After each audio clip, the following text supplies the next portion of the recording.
Guys मेरी machine है बिल्कुल रेडी, देखिए एकदम अच्छे से वर्क कर रही है। अब मैं ये ब्लेड है इसको शार्पन करूंगा और इसके हैंडल को कंस्ट्रक्ट जो किया है मैंने उसको थोड़ा शेप दूंगा। चलिए स्टार्ट करते हैं।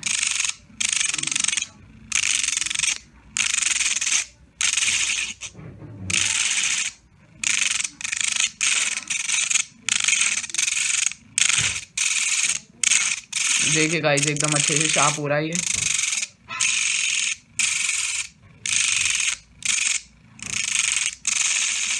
देखिए गाइस अब मैं इसके हैंडल को करता हूँ।